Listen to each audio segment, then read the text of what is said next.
It's going down. Parade.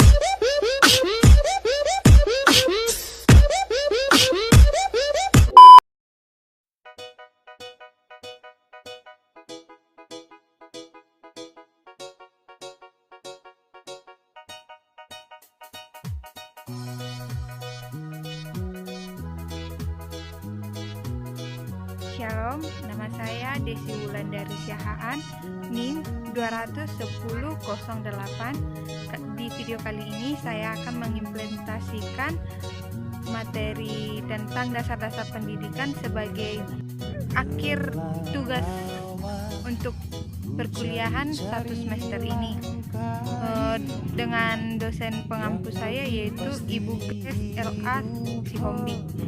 Saya dari grup G semester 2. Saya akan mengimplementasikan atau menyimpulkan mempelajari dasar-dasar pendidikan bagi seorang calon guru itu sangat penting. Pendidikan bertujuan menyikapi pribadi dalam keseimbangan, kesatuan, guna mencapai tujuan hidup, kemanusiaan. Filsafat pendidikan adalah filsafat yang digunakan dalam studi mengenai masalah-masalah pendidikan. Terlebih dahulu saya akan menjelaskan apa itu pendidikan. Pendidikan adalah kata yang sering sekali kita dengar dalam kehidupan sehari-hari, tapi kadang kita kurang memahami apa yang disebut dengan pendidikan. Pendidikan merupakan seni, praktek, atau profesi sebagai pengajar. Pendidikan juga merupakan ilmu yang sistematis atau pengajar yang berhubungan dengan prinsip-prinsip dan metode-metode pengajar, pengawasan, dan bimbingan murid. Dalam arti luas digantikan dengan istilah pendidikan. Bagi setiap manusia diharuskan untuk mendapatkan sebuah pendidikan. Pendidikan merupakan suatu keharusan bagi manusia karena pada hakikatnya manusia lahir dalam keadaan tidak berdaya dan tidak langsung dapat berdiri sendiri dan dapat memelihara dirinya sendiri. Melalui pendidikan diharapkan mampu membentuk generasi muda yang unggul, berkualitas, dan berakhlak mulia. Di dalam dasar-dasar pendidikan ini banyak berbagai judul-judul besar mengenai dasar-dasar pendidikan. Dalam proses pendidikan ada dua individu penting, yaitu pengajar dan peserta didik. Pengajar atau guru adalah seorang pengajar suatu ilmu. Dalam bahasa Indonesia, guru umumnya merujuk pendidikan profesional dengan tugas utama mendidik, mengajar, membimbing, mengarahkan, melatih, menilai, dan mengevaluasi peserta didik. Sedangkan peserta didik adalah anggota masyarakat yang berusaha mengembangkan potensi diri melalui proses pembelajaran pada jalur pendidikan, baik pendidikan informal, pendidikan formal maupun pendidikan non-formal, pada jenjang pendidikan dan jenis pendidikan tertentu. Karena itu, kedua individu ini akan saling terkait. Dengan begitu, saya seorang calon guru sangat penting mempelajari dasar-dasar pendidikan ini. Dengan dasar-dasar pendidikan ini, saya akan belajar menjadi seorang guru yang baik, yang mengetahui segala prosedur untuk mendidik dan mengajar para peserta didik kelak nanti.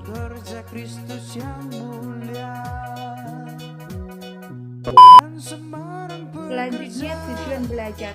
Tujuan belajar adalah untuk memperoleh dan meningkatkan tingkah laku manusia dalam bentuk pengetahuan, keterampilan, sikap positif, dan berbagai kemampuan lainnya. Materi berikutnya yaitu pendidikan sebagai sistem. Pendidikan sebagai sistem adalah pendidikan sendiri terdiri dari elemen-elemen atau unsur-unsur pendidikan yang dalam kegiatan saling terkait secara fungsional sehingga merupakan satu kesatuan yang terpadu dan diharapkan dapat mencapai tujuan. Dalam proses atau kegiatan pendidikan terdapat beberapa komponen yang mempunyai unsur-unsur atau tujuan, sasaran pendidikan, struktur, jenjang. Contoh materi berikutnya yaitu landasan pendidikan. Menurut saya, landasan pendidikan itu adalah dasar atau fondasi atau hal yang paling utama dalam tahap pendidikan. Dan landasan pendidikan itu adalah proses kegiatan merubah tabiat manusia, kemampuan, sikap dan tingkah laku yang bersifat positif, terutama dalam masyarakat. Landasan pendidikan sebagai usaha sadar yang sistematis, bertolak dari sejumlah landasan serta mengindahkan sejumlah asas-asas tertentu. Landasan dan asas tersebut sangat penting karena pendidikan merupakan pilar utama terhadap perkembangan manusia dan masyarakat suatu bangsa tertentu. Jadi, yang diharapkan dalam landasan tersebut yaitu 1.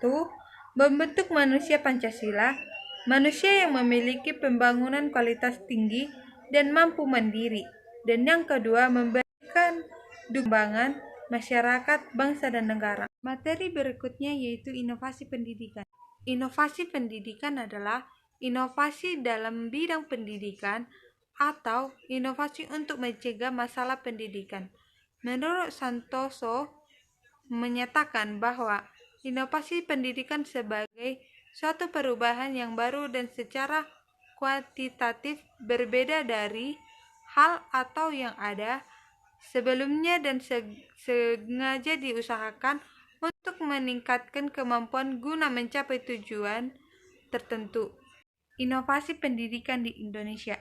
Salah satu komponen yang paling sangat berperan dalam memberikan inovasi pendidikan di Indonesia adalah pemerintah. Pemerintah Indonesia harus mengetahui segala permasalahan yang ada di dunia pendidikan dengan menciptakan inovasi berdasarkan masalah yang ada di lapangan. Karena pemerintah punya wewenang penuh dalam memberikan keputusan hingga pembuatan sistem pendidikan.